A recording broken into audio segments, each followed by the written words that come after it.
नमस्कार। जियो exam prep channel पर आपके सभी का हार्दिक अभिनंदन है।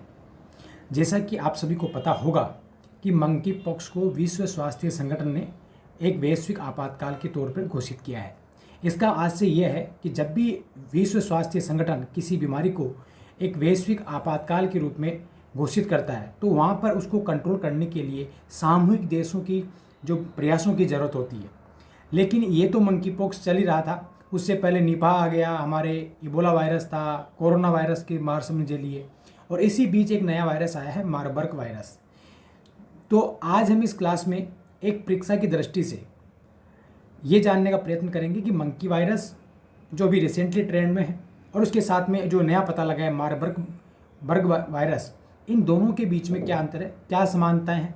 ठीक है, इतना ही जानना सफिशिएंट है, क्योंकि ज़्यादा तो हम कोई साइंटिस्ट बनना नहीं चाह रहे और इतनी हमें डिटेल नहीं है। लेकिन एग्ज़ाम में क्या क्या प्रश्न पूछे जा सकते हैं, कितनी हम करें, और इसके बारे में अगर कोई क्वेश्चन आ भी जाए तो 7-8 लाइन लिखने की कंडीशन में हम पहुंच जाए, इतना हमारा उद्देश्य होगा। तो देखते हैं, सबसे पहला है कि जो मंकी वायरस है, मंकी पॉक्स और मारबर्ग वायरस है, दोनों ही वायरस क्या है, जूनोटिक है, जूनोसिस वायरस है। जूनोसिस या जूनोटिक वायरस का अंतर ये है कि ऐसे बीमारियां जो जानवरों से किस में आती है, मनुष्य में आती है, और फिर मनुष्य से मनुष्य में फैलती है। तो इस प्रकार की जो वायरस है उनको जूनोटिक वायरस कहते हैं। तो अब हमें ये तो समझ में आया जूनोटिक, और इसका कारण भी आप समझते हैं। प्रकृति और मानव के बीच जो गैप था, जो पर्यावरण के कारण बना रहना चाहिए था, लेकिन वो गैप क्या कर रहा है, कम आपस में इंटरक्रॉस कर रहा है। हम यूँ करें कि प्राकृतिक जो आवास है उनके नष्ट होने के कारण जो प्राकृतिक जीव है, वन्य जीव है, ये मानव के ऊपर आ रहे हैं। फिर मानव का कहीं ना कहीं खान पान है, तो मानव ने जो चीज़ें की है उसके कारण जूनोटिक बीमारियाँ अब बढ़ रही है। और जूनोटिक बीमारियाँ बहुत घातक होती है, क्योंकि जब मानव की एंटीबॉडी अलग प्रकार की होती है और पशुओं की एंटीबॉडी अलग प्रकार होती है, वो उनको कंट्रोल कर सकते हैं। लेकिन जूनोटिक बीमारियाँ जब भी मानव के अंदर आती है, कई वैज्ञानिक तो ये कह रहे थे वायरस भी है जो कोरोना, वो भी जूनोटिक ही है। तो अब इनका ज़्यादा टाइम नहीं वेस्ट करेंगे, जल्दी जल्दी परीक्षा में क्या आ सकता है, क्या क्या समानता है, क्या क्या इनमें। जूनोटिक है, ये बंदर से फैलती है, जैसा कि नाम से पता है, मंकी पॉक्स है, बंदर से फैलती है। ये चमगादड़ से फैलती है।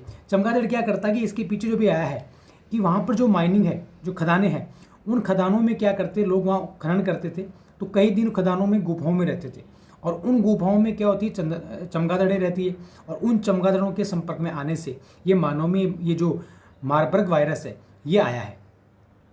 ये जो मंकी पॉक्स की बात करें तो एक नाइजीरिया की स्थानिक है और कांगो है। तो जब भी ऐसे जब प्रश्न आते हैं तो जो स्थान चर्चा में रहते हैं, कम से कम उनकी लोकेशन हमें मानचित्र पे पता होनी चाहिए। युगांडा, कांगो लोकतांत्रिक गणराज्य, केन्या, दक्षिण अफ्रीका और गिनी और घाना में जो मारबर्ग वायरस है ये अभी फैल रहा है। कैसा रोग है, विषाणु जनित है, मतलब वायरस है। इससे क्या होता है, लिम्फ ग्रंथि हमारी जो बढ़ जाती है, ये भी विषाणु जनित है, ये भी वायरस है। मृत्यु दर की बात की जाए तो मंकी पॉक्स की तुलना में जो मारबर्ग वायरस है ये थोड़ा घातक है, अत्यधिक संक्रामक है। इसमें मृत्यु दर है जो भी 10% है, मतलब हम कहें कि 10 में से एक व्यक्ति मर सकता है। यहाँ पर जो मृत्यु दर है वो 55 से 88% है। अब यह आपकी स्वास्थ्य सेवाओं पर डिपेंड करता है कि आप कितना कम कर सकते हो इस रेशे को। प्रथम बार कहाँ मिला, तो 1958 में अनुसंधानों के लिए रखे गए बंदर थे, उनके द्वारा ये फैला, और इसका जो पहला प्रमाण जो पाया गया वो 1970 में कांगो जो देश है वहाँ पाया गया। 1967 में 1967 में जर्मनी के मारबर्ग शहर में, जिसके नाम पर क्या कहा गया, इसको मारबर्ग वायरस कहा गया। और युगोस्लाविया जो कि वर्तमान में एक सर्बिया राष्ट्र बन गया है, वहाँ पर इसका पहला मामला है किसका, मारबर्ग का। जबकि मंकी पॉक्स का मामला सबसे पहले कांगो में देखा गया। अब संचरण कैसे होता है भाई, इसका भी संचरण मानव से मानव में होता है और इसका भी संचरण मानव से मानव में होता है। अर्थात हम जब कोई त्वचा स्क्रीन आती है, कोई उपयोग की गई सामग्री होती है, तो इससे इसका संचरण हो सकता है। वैक्सीन दोनों की नहीं है, अभी वैक्सीन नहीं है, लेकिन कुछ अलग वैक्सीन होती है, चेचक की वैक्सीन है जो मंकी पॉक्स में काम में आती है। तो इस प्रकार से दूसरी वैक्सीन हम काम में ले सकते हैं। जैसे आपने देखा होगा कोरोना में मलेरिया की जो मेडिसिन थी उसका यूज़ किया गया था। अब लक्षण की बात करें तो इसमें बुखार आती है, अस्वस्थता, सिरदर्द होता है। जबकि मारबर्ग वायरस में रक्तस्रावी बुखार होती है, मतलब शरीर से क्या होती है, स्किन कट के रक्त निकलता है, तो रक्तस्रावी बुखार होती है, लक्षण होती है। इनकी जांच पॉलीमर चेन रिएक्शन के द्वारा की जा सकती है। अब हमारे लिए जानना बेहद ही खास महत्वपूर्ण हो जाता है, क्योंकि अलग से इसकी कोई पढ़ाई नहीं होती कि मैप को आपसे अलग से देखना। जब भी ऐसे स्थान सुर्खियों में आता है तो हम देख लेते हैं। तो इसमें जो देखें तो पश्चिमी जो अफ्रीका है वो सुर्खियों में है। तो पश्चिमी अफ्रीका में क्या क्या है, देखो नाइजीरिया है। तो नाइजीरिया अब चर्चा में आ गया, तो हमें नाइजीरिया को समझना है कि नाइजीरिया के पास क्या है, कैमरून है, इधर की सीमा कैमरून से बनती है। देखो चाड पास में तो है, लेकिन नाइजीरिया के साथ सीमा नहीं बना रहा है। ध्यान रखना, चाड नाइजीरिया के साथ सीमा नहीं बनाता है। नाइजर है वो सीमा बनाता है, और बेनिन। तो तीन राष्ट्र है जो नाइजीरिया से सीमा बनाते हैं। तीन राष्ट्र कौन कौन से, कैमरून, कैमरून का केम कर दो, और बेनिन। तो बेनिन में क्या हो जाएगा, बेना कर दो, मतलब नाइजर। ठीक है, तो नाइजर हो जाएगा, बे से बेनिन हो गया, कम बेना नाइजीरिया। तो नाइजीरिया की जो सीमा है उसकी ट्रिक हो सकती है कम बेना नाइजीरिया।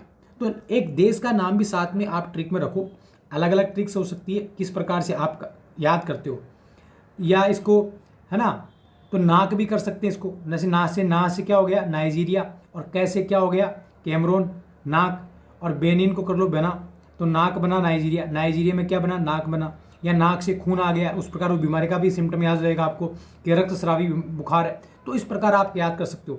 बेनिन है, बेनिन के पास टोंगो और घाना। देखो घाना टोंगो इसलिए महत्वपूर्ण है कि इनकी जो बाउंड्री है उससे 0 डिग्री देशांतर रेखा गुजरती है। ठीक है, फिर आइवरी कोस्ट है, इधर बुर्किना फासो राष्ट्र है, माली है इसके पश्चिमी किसमें, अफ्रीका में। फिर आ जाओ इधर लाइबेरिया है, इधर सेरिया लियोन है, इधर गिनी है, और इधर गिनी बिसाऊ है। देखो गिनी बिसाऊ, और एक इधर इक्वेटोरियल गिनी। देखो 3 नाम हो गए आपके गिनी के। ठीक है, और गुएना और फ्रेंच गुएना वो है दक्षिण अमेरिका में। तो थोड़ा सा नामों में सिमिलरिटी है, ध्यान रखना आप इस चीज़ को। उसके बाद सेनेगल है, और इधर मार्टिनिया है, वेस्ट सारा है, इधर अल्जीरिया है, लीबिया है, चाड कर लिया, सेंट्रल अफ्रीका रिपब्लिक, इधर डेमोक्रेटिक रिपब्लिक ऑफ कांगो। ठीक है, और एक कांगो अलग से राष्ट्र है जहाँ पर 1970 के अंदर किसके, मंकी पॉक्स के मिले, और ये कांगो है, इसमें अभी क्या है, इसमें किसके है, मारबर्ग के। तो इस प्रकार इधर युगांडा है, रवांडा जो है ना। तो ये आप ध्यान रखना। इसमें एक और फैक्ट अफ्रीका में है, तो वो याद करना कि यहाँ पर जो भूमध्य रेखा गुजरती है वो विक्टोरिया झील से निकलती है। इस प्रकार बहुत सारी चीज़ें हैं, बाकी हम बाद में पढ़ेंगे। ठीक है।